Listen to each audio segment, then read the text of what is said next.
Good morning, welcome to लक्ष्य online classes. हम लोग थर्ड सेम सिविल में आपको कंक्रीट टेक्नोलॉजी पढ़ना है। मेरा नाम शाहनवाज है, आपके लक्ष्य ऑनलाइन क्लास आपके लक्ष्य क्लासेस का सिविल का फैकल्टी, 4 साल का टीचिंग एक्सपीरियंस है। अलीगढ़ मुस्लिम यूनिवर्सिटी से बीटेक और डिप्लोमा। तो हम लोगों को थर्ड सेम में आपके पास एक पेपर है कंक्रीट टेक्नोलॉजी। आप भी आज के ज़माने में आप सिविल इंजीनियर हैं या आप आँख खोल के देखते होंगे, तो आज के ज़माने में पूरी की पूरे स्ट्रक्चर्स जो हैं वो अब किससे बनाया जा रहा है? कंक्रीट से बनाया जा रहा है। अलग अलग फेजेस था, ज़माना था। पहले के ज़माने में लोग मिट्टी का घर बनाते थे, उसके बाद स्टोन एज आया, फिर आपको फिर ब्रिक एज आया। अब आज के ज़माने में जो स्ट्रक्चर्स बन रहे हैं वो किसके बन रहे होते हैं? कंक्रीट के बन रहे होते हैं। इवन कि अब हाईली डिमांडिंग हो गया वो आरसीसी स्ट्रक्चर हो गया, जिसको हम कहते हैं रेनफोर्स्ड सीमेंट कंक्रीट स्ट्रक्चर्स। तो अब जो आपको पढ़ना है as a civil engineer, as a structure engineer, concrete को समझना, कंक्रीट के कॉन्सेप्ट को समझना ये बहुत ही ज़रूरी है। ठीक है, तो आप पहली चीज़ तो आप समझिए कि कंक्रीट कहते किसे। तो आप समझिए कि कंक्रीट कहते किसको हैं। आप लोगों ने अक्सर फील्ड में देखा होगा, घर द्वार पे भी, घर पे जो सामान मकान बन रहा होता है, तो दो चीज़ में लड़के अक्सर कंफ्यूज करते हैं। सर कंक्रीट किसको कहते हैं, मोर्टार किसको कहते हैं? मसाला, हमारे यहाँ लोकल लैंग्वेज में हम उसे क्या कहते हैं? मसाला। अब मसाला को समझिए कहते किसको हैं कि आप अगर सीमेंट, बालू और गिट्टी, सीमेंट, सैंड, एग्रीगेट, गिट्टी को हम क्या कहते हैं? एग्रीगेट। सीमेंट, बालू और गिट्टी, इन तीनों को मिलाते हैं किसके साथ? पानी के साथ, उसको हम कंक्रीट कहते हैं। कंक्रीट का डिफिनेशन लिखा हुआ है, it is a mix of cement, sand and aggregate mixed with water in desired ratio. Desired ratio का मतलब बहुत इंपॉर्टेंट है। डिजायर्ड का मतलब होता है, इंग्लिश में जो वर्ड डिजायर्ड है, इसका मतलब होता है हमारी चाहत के हिसाब से, हम क्या चाहते हैं। तो इन डिजायर्ड रेशियो का मतलब ये है कि आप जो कंक्रीट बना रहे हैं, उस कंक्रीट की स्ट्रेंथ आप क्या चाहते हैं, कितना मजबूत हो, उस हिसाब को आपको अलग अलग रेशियो में आपको कंक्रीट बनाया जाता है और उस कंक्रीट की अलग अलग स्ट्रेंथ होती है। बात समझ में है? अब ये तो हुआ कंक्रीट। मोर्टार समझिए, मोर्टार में और कंक्रीट में डिफरेंस है। मोर्टार जो है, it is a mix of cement and sand with water. Mortar किसको कहते हैं? It is a mix of cement and sand with water. वहां पर एग्रीगेट नहीं होता है, उसको हम मोर्टार कहते हैं, जिससे आप प्लास्टर करते हैं। और कंक्रीट किसको कहते हैं? It is a mix of cement, sand and aggregate with water, इसको हम कंक्रीट कहते हैं। ठीक है, अब चूंकि हमको मोर्टार और कंक्रीट में डिफरेंस बताना था कि अगर हम बालू, सीमेंट और गिट्टी को मिला के जब कोई मसाला बनाते हैं उसको कंक्रीट कहते हैं, और सिर्फ सीमेंट और बालू को मिला के जो मसाला बनाते हैं उसको मोर्टार कहते हैं। कंक्रीट जो है, इसके अंदर लोड बियरिंग कैपेसिटी होती है। ये क्या करता है? लोड बियर करता है। जबकि मोर्टार के अंदर लोड बियरिंग कैपेसिटी नहीं, ये प्रोटेक्टिव लेयर देता है। इसीलिए मोर्टार से हम सिर्फ प्लास्टर करते हैं। मोर्टार से क्या करते हैं? प्लास्टर करते हैं, या अगर कहीं पे क्रैक्स डेवलप हो गए तो उसको फिल करते हैं। तो मोर्टार हमारा एक्चुअली में it is not a load bearing material. Load bearing material कौन सा है? कंक्रीट। अब कंक्रीट के अंदर आपके क्या क्या इंग्रेडिएंट्स होते हैं? सीमेंट, बालू, गिट्टी, किसके साथ मिलाते हैं? पानी के साथ। अब जो आपको हम बताया इन डिजायर्ड रेशियो, डिजायर्ड रेशियो को आप यहाँ से समझिए कि जो कंक्रीट होता है, मसाला होता है, अक्सर देखा होगा कि आप जब डिज़ाइन आपको मिलता है तो आप देखो कितना का मसाला बना रहे हैं भाई, तो सर 1 3 6 का बना रहे हैं, सर 1 4 8 का बना रहे हैं, सर 1 5 10 का बना रहे हैं। तो वहाँ पर ये होता है कि जो मसाला का जो रेशियो होता है, उस रेशियो के हिसाब से इस कंक्रीट की स्ट्रेंथ डिफाइन होती है। अब ये जो रेशियो ग्रेड होता है वो M5 से स्टार्ट होता है और M50, M55, M60 तक जाता है। अब ये M5, M10, M15, M20 का मतलब समझिए। इस M का मतलब होता है मिक्स। M स्टैंड फॉर, अच्छे समझिए, M स्टैंड फॉर मिक्स। और जो आपके ये न्यूमेरिक वैल्यूज लिखे हुए हैं 5, 10, 15, 20, 25, यानी कि जो नंबर लिखे हुए हैं, जो डिजिट्स लिखे हुए हैं, ये जो है यानी कि आपका अगर आप M5 अगर आप या M20 देख रहे हैं तो M का मतलब हुआ मिक्स, और इस 20 का मतलब हुआ कि उस कंक्रीट की कैरेक्टरिस्टिक कंप्रेसिव स्ट्रेंथ, उस कंक्रीट की characteristic, CHARAC, characteristic compressive strength of that concrete after, कितने दिनों के बाद, आफ्टर 28 डेज। तो जो आपका M लिखा हुआ है उस M का मतलब मिक्स, और जो नंबर लिखा हुआ है 10, 15, 20, 25, 30, ये उसका कैरेक्टरिस्टिक कॉम्प्रेसिव स्ट्रेंथ है कि उस कंक्रीट के अंदर कितनी स्ट्रेंथ आएगी, कितनी ताकत आएगी MPa में। MPa कहते हैं मेगा पास्कल, यानी कि 20 का मतलब 20 न्यूटन पर मिलीमीटर स्क्वायर, 15 का मतलब 15 न्यूटन पर मिलीमीटर स्क्वायर, 10 का मतलब 10 न्यूटन पर मिलीमीटर स्क्वायर। यानी कि जब इस कंक्रीट को क्योरिंग करके हम सुखा देंगे तो 28 दिन के बाद इस कंक्रीट के अंदर कितनी स्ट्रेंथ आ जाएगी, अगर आप M20 का मिक्स लिए हैं तो 20 न्यूटन पर मिलीमीटर स्क्वायर की ताकत आ जाएगी। तो M स्टैंड फॉर मिक्स, और जो न्यूमेरिक वैल्यूज लिखे हुए 5, 10, 15, 20, 25, इसका मतलब है कि इसकी characteristic compressive strength after 28 days in MPa, mega pascal, या आप कह सकते हैं न्यूटन पर मिलीमीटर स्क्वायर। तो अब अगर आप M5 का मसाला बना रहे हैं तो उसका रेशियो क्या होगा, 1, 5, 10, यानी कि सीमेंट 1 बोरी, बालू 5 बोरी और गिट्टी 10 बोरी। ठीक है, अगर आप 15 का मसाला बना रहे हैं तो बालू 1 बोरी, 2 बोरी ये सीमेंट 1 बोरी, 2 बोरी बालू, 4। वेलकम टू लक्ष्य ऑनलाइन क्लासेस। हम लोग 3rd सेम सिविल में कंक्रीट टेक्नोलॉजी पढ़ रहे थे। लास्ट वीडियो लेक्चर में आपको बताया था कि concrete is a mix of cement, sand, aggregate mixed with water in desired ratio. आपको बताया था कि डिजायर्ड रेशियो का मतलब ये है कि आपको जिस स्ट्रेंथ की कंक्रीट चाहिए होती है आप उस स्ट्रेंथ का रेशियो बनाते हैं। हमने आपको बताया था different grades of concrete starting from M5 to M50 और M55 तक जाता है। हमारे यहाँ M20, M25 का प्रैक्टिस है। इसका मतलब भी आपको बताया था कि ये जो डिफरेंट ग्रेड्स ऑफ कंक्रीट लिखे हुए हैं M5, M7.5, M10, M15, यहाँ पर ये जो M है, M का मतलब होता है mix. M stands for mix. Mix बोले तो सीमेंट, सैंड और एग्रीगेट। और 5, 7.5, 10, 15 या जो कॉरस्पॉन्डिंग न्यूमेरिक वैल्यूज लिखी गई है वो कॉरस्पॉन्डिंग न्यूमेरिक वैल्यूज आपके उस कंक्रीट की कैरेक्टरिस्टिक कॉम्प्रेसिव स्ट्रेंथ डिफाइन करती है आफ्टर 28 डेज ऑफ क्योरिंग। ये कहा जाता है कि जब आप कंक्रीट को 28 दिनों तक क्योर्ड करते हैं तो उसमें 99% और 98% स्ट्रेंथ, जो डिजायर्ड स्ट्रेंथ है, वो आ जाती है। तो 28 दिन के क्योरिंग के बाद इस मिक्स में कितना कैरेक्टरिस्टिक कॉम्प्रेसिव स्ट्रेंथ आएगा उस पर डिपेंड करता है ये आपका। तो ये जो न्यूमेरिक वैल्यूज है वो आपका डिफाइन कर रहा है। ठीक है, तो अब आपका M5 के लिए 1:5:10 का रेशियो है, M15 के लिए 1:2:4 है, M20 के लिए 1:1.5:3 है। यानी कि अगर आप कंक्रीट मिक्स बनाना चाहते हैं और आपके डिज़ाइन में M20 है तो M20 के लिए जो कंक्रीट मिक्स होगा वो कितना होगा, 1:1.5:3। यानी कि अगर आप इसको आप दो तरीके से ले सकते हैं, आइदर बाई वॉल्यूम ले सकते हैं और बाई वेट ले सकते हैं। यानी कि अगर आप 1 बोरी सीमेंट लेते हैं तो M20 का मिक्स बनाने के लिए 1 बोरी सीमेंट के साथ 1.5 बोरी बालू और 3 बोरी आपको गिट्टी लेना होगा।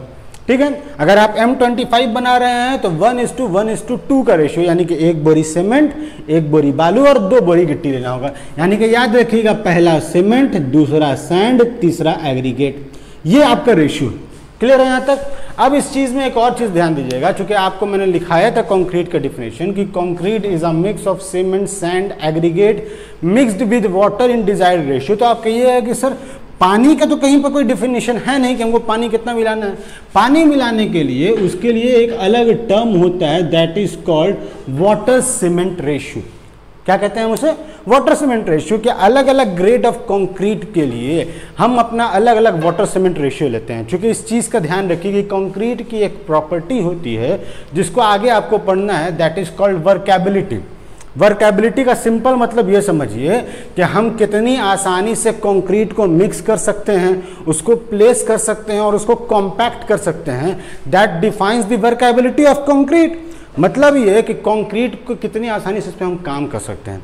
Workability is the ease with which a concrete can be can be placed and can be compacted is called workability of concrete. अब जाहिर सी बात, अगर आप पानी ज़्यादा मिलाइएगा तो कंक्रीट आपका हाईली वर्केबल होगा, लेकिन जितना पानी ज़्यादा होगा कंक्रीट की स्ट्रेंथ कम हो जाएगी। और कंक्रीट के अंदर अगर आप पानी कम मिलाइएगा तो आपका कंक्रीट मिक्स जो तैयार होगा वो हार्श मिक्स तैयार होगा। हाँ, स्ट्रेंथ उसकी कॉम्प्रोमाइज़ नहीं होगी। तो हमें इतना वाटर सीमेंट रेशियो मिलाना होता है कि जिससे हमारी कंक्रीट वर्केबल भी रहे और उसकी स्ट्रेंथ भी कॉम्प्रोमाइज़ ना हो। तो वो आपको आगे पढ़ाया जाएगा। फिलहाल ये समझिए कि concrete is a ratio of cement, sand and aggregate mixed with water in desired ratio. Desired ratio हमेशा याद रखिएगा कि आपको जिस ग्रेड का कंक्रीट चाहिए उसके लिए अलग अलग रेशियो। अगर आपको कोई नॉर्मल काम करना है, सिंपल पीसीसी कराना है, तो उसमें M25 M20 की ज़रूरत नहीं है, M10 का भी कंक्रीट दे दीजिएगा तो काम चल जाएगा। लेकिन अगर आप आरसीसी स्ट्रक्चर बना रहे हैं तो आरसीसी स्ट्रक्चर बनाने के लिए आपको मिनिमम ग्रेड ऑफ कंक्रीट जो इंडियन स्टैंडर्ड ने डिफाइन किया है वो M20, यानी कि M20 से कम का ग्रेड ऑफ कंक्रीट आप फील्ड में आरसीसी स्ट्रक्चर के लिए नहीं कर सकते हैं, रेनफोर्स सीमेंट कंक्रीट के लिए आप नहीं कर सकते हैं। हाँ, पहले ये हुआ करता था कि पहले M15 था, लेकिन आज के ज़माने में M20 मिनिमम। आपके अगर आप डेवलप्ड नेशंस में चले जाइएगा, जैसे कि सबसे ज़्यादा कंस्ट्रक्शन अभी दुबई में है, तो दुबई, अबू धाबी वगैरह में वहाँ पे जो मिनिमम ग्रेड ऑफ कंक्रीट है आरसीसी के लिए वो M30।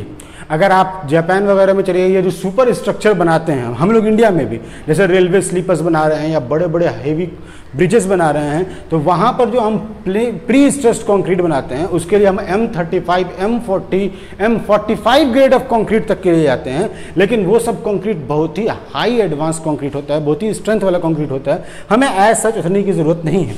आपको minimum grade of concrete for RCC structure क्या है? वो है M20। तो इस चीज़ को, इस ग्रेड को, रेशियो को और कैरेक्टरिस्टिक कॉम्प्रेसिव स्ट्रेंथ को ध्यान से समझ लीजिए कि आपको अलग अलग ग्रेड ऑफ कंक्रीट के लिए अलग अलग रेशियो है, where M stands for mix and corresponding numeric values defines their characteristic compressive strength after 28 days of curing। अब समझिए, क्योंकि आपको बताया गया था कि concrete is a mix of cement, sand and aggregate mixed with water in desired ratio. तो अब हर मटेरियल, यानी कि कंक्रीट के अंदर जो डिफरेंट इंग्रेडिएंट्स हैं, उन इंग्रेडिएंट्स का क्या पर्पस है, क्या फंक्शन है, ठीक है, उनके ऊपर कितने तरह का टेस्टिंग है। तो ये जो आपका टोटल जो कंक्रीट टेक्नोलॉजी है, उस कंक्रीट टेक्नोलॉजी में आपको यही पढ़ना है कि जो कंक्रीट के डिफरेंट इंग्रेडिएंट्स हैं, जैसे कि सीमेंट, सैंड, एग्रीगेट, इनके अलग अलग टाइप्स। सीमेंट एक दो तरह का नहीं होता है, सीमेंट 12, 15 तरह, 16 तरह का सीमेंट होता है। हर सीमेंट की क्या प्रॉपर्टी है, उनका क्या प्रैक्टिकल फील्ड एप्लीकेशन है, ये पढ़ना है। सीमेंट के ऊपर कितने तरह का टेस्ट है, फील्ड टेस्ट पढ़ना है, लैब टेस्ट पढ़ना है। जो लैब टेस्ट है उसका क्या आपका क्या कहलाता है, किस तरह का उसका आपको किस फॉर्म में करते हैं वो पढ़ना है। तो ये सब डिफरेंट क्वेश्चंस है। उसी तरह सैंड के बारे में पढ़ना है कि सैंड आपका कितने तरह का होता है, fine sand, coarse sand, medium sand. Sand के ऊपर क्या इंजीनियरिंग प्रॉपर्टी है, उसकी क्या टेस्टिंग है। उसी तरह एग्रीगेट के ऊपर पढ़ना है। तो आपको जो डिफरेंट इंग्रेडिएंट्स हैं कंक्रीट के, सीमेंट, सैंड, एग्रीगेट, इनके बारे में डिटेल में पढ़ना है, उनका टेस्ट पढ़ना है, ठीक है। उसके बाद जब इन तीनों को हम मिला देते हैं तो हमको वाटर कितना मिलाना है, वाटर सीमेंट रेशियो, ये पढ़ना है। और फिर इसके बाद जब कंक्रीट तैयार होता है तो उस कंक्रीट की प्रॉपर्टी, वो जब तैयार होने के स्टेज में हो, प्लास्टिक स्टेज में हो, तब क्या होगा, और जब वो हार्ड हो जाएगा तब क्या होगा, उसके बारे में पढ़ना है। अब एक चीज़ समझिए, तो आपको अब तक ये मालूम है कि concrete is a mix of cement, sand, aggregate mixed with water. इसके अलावा कंक्रीट के अंदर हम एक और चीज़ मिक्स करते हैं जिसको हम एडमिक्सचर कहते हैं। क्या कहते हैं? एडमिक्सचर। लास्ट में आपको लिखा गया है एडमिक्सचर। अगर हम अपनी कंक्रीट के अंदर किसी प्रॉपर्टी या उसके बिहेवियर को चेंज करना चाहते हैं, हम अपने कंक्रीट के बिहेवियर को as per the climatic condition, as per the topographical condition, अगर हम अपने कंक्रीट की प्रॉपर्टी को चेंज करना चाहते हैं, यानी कि हम उसका इनिशियल सेटिंग टाइम बढ़ाना या घटाना चाहते हैं, हम उसकी स्ट्रेंथ को जल्दी लाना चाहते हैं या देर से लाना चाहते हैं, और भी बहुत सारी प्रॉपर्टीज, यानी कि हम उसके बिहेवियर के साथ, उसके कैरेक्टरिस्टिक के साथ हम अगर कुछ इंग्रेडिएंट्स चेंज करना चाहते हैं तो उसके लिए हम क्या इंट्रोड्यूस करते हैं? एडमिक्सचर। ठीक है, तो एडमिक्सचर एक अलग प्रॉपर्टी है।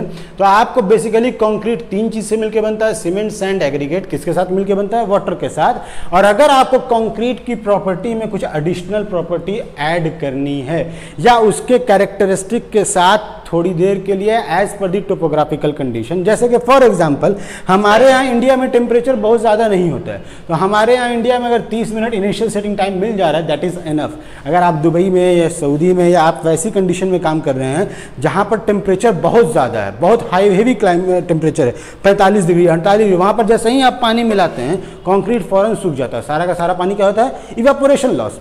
ठीक है, तो वहाँ पर आपका इनिशियल सेटिंग टाइम कंक्रीट का बहुत कम हो जाता है। वहाँ पर हम ऐसा एडमिक्सचर मिलाते हैं कि कंक्रीट की इनिशियल सेटिंग टाइम क्या हो जाए, बढ़ जाए, कंक्रीट के अंदर से पानी इवेपोरेशन लॉस फौरन ना हो। इसी तरह अगर आप किसी ऐसे इलाके में काम कर रहे हैं जहाँ पर बहुत ठंड है, कश्मीर में आपका कंस्ट्रक्शन चल रहा है, या बॉर्डर रोड ऑर्गेनाइजेशन जो है वो हमारे लेह लद्दाख में कोई कंस्ट्रक्शन कर रही है, तो वहाँ पर आप जो भी कंक्रीट में पानी मिलाते हैं, चूँकि वहाँ पर सब जीरो टेम्परेचर या फ्रीजिंग टेम्परेचर होता है, तो वहाँ पर क्या होता है कि आपके जो भी पानी मिला है वो पानी आपको क्या करता है, वॉइड्स में या पोर्स में जाए। पोर्स कहते हैं छोटे छोटे होल्स को, जो आपके कंक्रीट के अनफिल्ड स्पेस को पोर्स कहते हैं, जो आप लोगों ने सॉइल में भी पढ़ेंगे।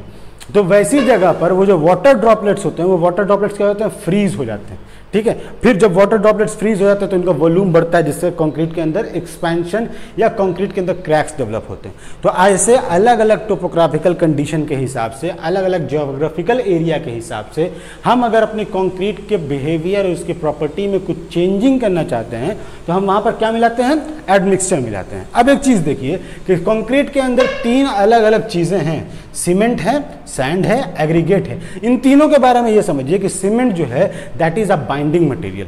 सीमेंट क्या है, बाइंडिंग मटेरियल है। क्योंकि ये आपको जो हम दिखा रहे हैं इस फिगर में, ये सब एग्रीगेट है। ये जो ब्लैक डॉटेड है दैट इज कॉल्ड एग्रीगेट। जो ब्लू ब्लू से नजर आ रहा है ये आपका बालू है। क्योंकि सीमेंट, सैंड और एग्रीगेट मिलकर कंक्रीट बनाता है, तो अब आप समझिए कि सीमेंट जो है वो बाइंडिंग मटेरियल है, सैंड जो है पोर फिलिंग मटेरियल है। पोर्स कहते हैं अनफिल्ड स्पेस, जो कि जो जगह भरा हुआ ना हो। जैसे कि आप बहुत सारा गिट्टी एक जगह पे रखिए तो वहाँ पर क्या होगा, सारा गिट्टी तो पूरी तरह से कॉम्पैक्ट हो नहीं जाता, कहीं ना कहीं तो अनफिल्ड स्पेस होगा, पोर्स होगा, वॉइड्स होगा। उन वॉइड्स को भरने के लिए हम क्या करते हैं, सैंड यूज करते हैं, मीडियम सैंड भी और फाइन सैंड भी।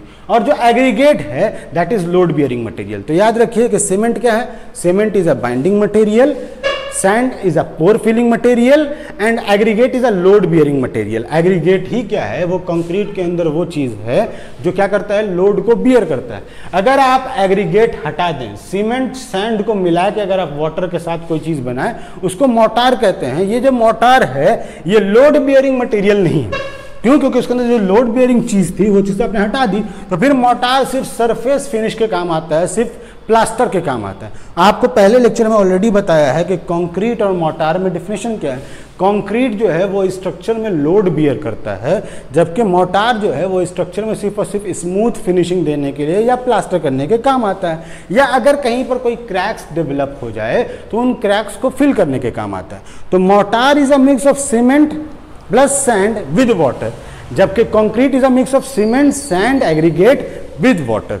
ठीक है, अब इसके अंदर जो 3 चीजें हैं क्या क्या हैं, cement is a binding material जो कि सारी चीजों को बाइंड करके बॉन्ड करके रखता है, sand is a pore filling material and aggregate is a load bearing material. एक और चीज ध्यान में रखिएगा कि जब आप कंक्रीट मिक्स बनाते हैं, जैसे ही आपने सीमेंट मिलाया, बालू मिलाया, गिट्टी मिलाया, तब तक उसके अंदर किसी तरह का कोई रिएक्शन नहीं होता है। जैसे ड्राई मिक्स आपने देखा होगा कि आपको जो काम करते हैं मजदूर लोग, वो मसाला में बालू, गिट्टी और सीमेंट मिला के ड्राई रखते हैं, तब तक किसी में कोई रिएक्शन नहीं होता है। लेकिन जैसे ही उसमें वो पानी मिलाते हैं वहाँ पर रिएक्शन शुरू होता है। उस रिएक्शन, वो जो रिएक्शन होता है वो हाईली एक्सोथर्मिक रिएक्शन होता है। आपको मालूम है 2 तरह का रिएक्शन होता है, इंडोथर्मिक रिएक्शन और एक्सोथर्मिक रिएक्शन। एक्सोथर्मिक रिएक्शन किसको कहते हैं, वैसा रिएक्शन, वैसा केमिकल रिएक्शन जिसके अंदर से हीट निकले, हीट इवॉल्व हो, that is called endothermic reaction, exothermic reaction. और वैसा रिएक्शन जिसके अंदर हीट इन्वॉल्व हो that is called endothermic reaction. तो जो आपका कंक्रीट मिक्स बनाते हैं it is highly endothermic reaction, जिसके अंदर हीट क्या होता है, इवॉल्व होता है। तो जैसे ही आप सीमेंट, सैंड और एग्रीगेट को वाटर के साथ मिलाते हैं, एक रिएक्शन होता है जो कि हाईली इंडोथर्मिक है, जिससे हाईली हीट, हेवी हीट का जनरेशन होता है। ठीक है, उसी हीट को हमको कंट्रोल करना होता है। अब समझिए कि अक्सर ये क्वेश्चन आता है कि कंक्रीट मिक्स के अंदर कौन कौन सा मटेरियल रिएक्टिव नेचर का है और कौन कौन सा मटेरियल नॉन रिएक्टिव नेचर का है। तो याद रखिएगा कि सीमेंट के कंक्रीट के अंदर आपका सैंड और एग्रीगेट जो है ये इनर्ट मटेरियल है। इनर्ट मटेरियल उसको कहते हैं those materials which do not take part in any chemical reaction. ऐसा मटेरियल जो किसी केमिकल रिएक्शन में पार्ट ना ले उसको हम इनर्ट मटेरियल कहते हैं। जैसे कि आपको पढ़ा है ना, जब आप वो पढ़ते थे क्या कहलाता है, जो आप डिफरेंट एलिमेंट्स पढ़ते थे, तो डिफरेंट एलिमेंट्स में जो कॉलम नंबर 18 था पीरियोडिक टेबल में, वो पीरियोडिक टेबल का कॉलम नंबर 18 क्या था, नोबल गैस था या इनर्ट गैस था। वैसे गैसेस जो कि किसी रिएक्शन में पार्ट नहीं लेते उसको हम इनर्ट गैस कहते हैं। तो एक कंक्रीट के अंदर जो आपका सैंड और एग्रीगेट है ये नॉन रिएक्टिव मटेरियल है या इनर्ट मटेरियल है। इसके अंदर सीमेंट और water, these two are the reactive materials, और यही दोनों हैं जो कि केमिकल रिएक्शन में पार्ट लेते हैं। एडमिक्सचर के बारे में बताया कि अगर आपको कंक्रीट की प्रॉपर्टी या उसके बिहेवियर के साथ कुछ चेंजिंग करना हो या कुछ एडिशनल प्रॉपर्टी एज पर दी टोपोग्राफिकल कंडीशन या एज पर दी नीड, अगर हमें कंक्रीट के बिहेवियर या उसकी प्रॉपर्टी को चेंज करना है तो हम क्या मिलाते हैं, एडमिक्सचर मिलाते हैं। अब आप समझिए कि ये तो आपको कंक्रीट टेक्नोलॉजी का मोटा मोटी इंट्रोडक्शन हुआ था। अब हम नेक्स्ट वीडियो में हम क्या करेंगे, अब हमको हर इंडिविजुअल मटेरियल को, सीमेंट को डिटेल में पढ़ना है, सैंड को डिटेल में पढ़ना है, एग्रीगेट को डिटेल में पढ़ना है, वाटर और उसके अलग अलग बिहेवियर को डिटेल में पढ़ना है, एडमिक्सचर को अलग कितने तरह का एडमिक्सचर होता है उनको डिटेल में पढ़ना है, उसका क्या काम है। इसके बाद जब इन सब मटेरियल्स को आप डिटेल में पढ़ लिए, फिर आपको इनके ऊपर लैब टेस्ट पढ़ने हैं या फील्ड टेस्ट पढ़ने हैं जो कि हमारे इंजीनियरिंग बिहेवियर, इंजीनियरिंग प्रॉपर्टीज़ के काम आते हैं। और इसके बाद जब हम ये सारी चीज़ें पढ़ लेंगे तो फिर हम जब हम कंक्रीट में पानी मिलाए थे तो कंक्रीट का 2 स्टेज होता है, एक प्लास्टिक स्टेज और एक फिनिशिंग स्टेज। तो प्लास्टिक स्टेज में कंक्रीट का बिहेवियर क्या क्या है, उसके ऊपर टेस्ट क्या क्या है ये पढ़ना है। जब वो कंक्रीट सूख जाएगा तो उसके ऊपर हमको कौन कौन सा क्योरिंग करना होता है 28 डेज तक, ठीक है, तो उनके बारे में पढ़ना है। तो हम अभी नेक्स्ट लेक्चर में हम लोग पढ़ते हैं, सीमेंट से स्टार्ट करते हैं। देखिए कंटिन्यू कीजिए।